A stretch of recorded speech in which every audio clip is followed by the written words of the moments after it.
tarder la parole. Oui, merci beaucoup, Madame la Présidente, pour votre accueil dans la Commission des Affaires sociales, et merci à tous nos collègues pour leur intérêt pour cette question. Vous savez que la question du handicap est une des priorités du quinquennat, et le travail vers la construction d'une société inclusive et fraternelle est vraiment quelque chose, je pense, qui nous tient à toutes et à tous à cœur. Donc je suis très heureux d'être ici avec Karine Radian, donc, qui est, comme Madame la Présidente l'a indiqué, et membre du CNCPH et animatrice de sa commission culture et citoyenneté. Et donc tous les deux, nous avons œuvré donc sur cette mission gouvernementale qui nous a été confiée et dont nous avons remis donc les conclusions le 19 juin dernier à Madame la secrétaire d'État Sophie Cluzel. Donc nous allons faire notre partage nos conclusions à deux voix.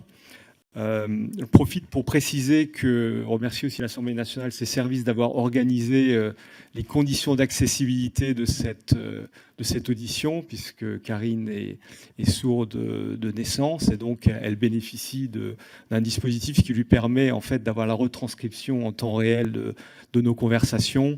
Donc ne soyez pas étonnés si à certains moments elle aura peut-être besoin d'avoir des précisions que je lui donnerai lorsque les questions lui seront posées.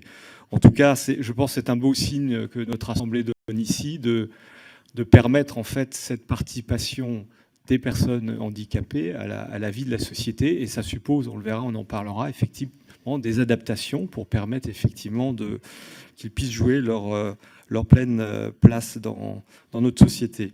Alors peut-être un mot sur la photo là, qui illustre en fait notre présentation. Donc cette photo nous a été confiée par Karim Tataï, qui est un jeune adulte qui vit à Strasbourg, qui est autiste et déficient mental, et qui en fait est devenu photographe avec l'aide de sa maman. Et il fait des photos dans Strasbourg, dans ses voyages, et cette photo pour nous symbolise finalement le fait que tout un chacun dans notre société finalement a sa place.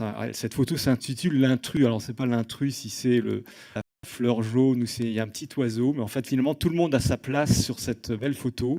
Et donc je vous invite vraiment à découvrir son ouvrage qui s'appelle Moi Karim, je suis photographe. Et c'était vraiment une des belles rencontres que nous avons faites pendant cette mission gouvernementale.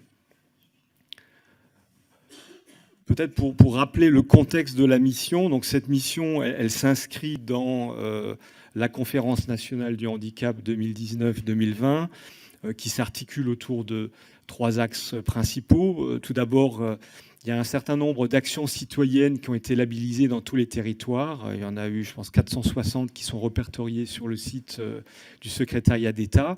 Et donc, ce sont des actions qui sont menées par des associations, par des entreprises, par des citoyens, pour justement mettre en lumière la réalité de la société inclusive. Et je vous invite si vous ne les connaissez pas, à découvrir quelles sont les actions qui ont été labellisées dans vos départements. Le deuxième axe a été une présence et des échanges très importantes de Madame la Ministre sur les territoires. Elle est allée à la rencontre donc, de tous les acteurs et elle est peut-être venue dans vos départements.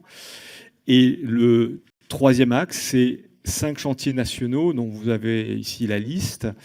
Et vous voyez que les 4 premiers sont des chantiers qui touchent directement finalement à la façon dont on améliore la vie de nos concitoyens en situation de handicap, que ce soit concernant les enfants, concernant les personnes handicapées adultes, le travail sur les maisons départementales du handicap. Et on a parlé ici de cette harmonisation nécessaire en fait de ces politiques du handicap. Un point très précis concernant les départs non souhaités en Belgique. Et notre chantier, le chantier qui nous a été confié à Karine moi-même, qui est plus un chantier, on va dire, transverse qui touche à la façon dont on peut associer au mieux nos citoyens en situation de handicap à la construction des politiques publiques, puisqu'on voit que dans une société inclusive, finalement, à terme, nous n'aurons plus de politique du handicap en tant que telle. Toutes les politiques devront naturellement inclure cette préoccupation. Et donc, je pense que c'était particulièrement intéressant de voir qu'à un moment Notre pays a été traversé de cette demande de plus de démocratie participative, finalement, que ce chantier également concernait cette question pour nos concitoyens en situation de handicap. Donc je passe à présent la parole à Karine, donc, qui va partager les contextes et les enjeux de cette mission.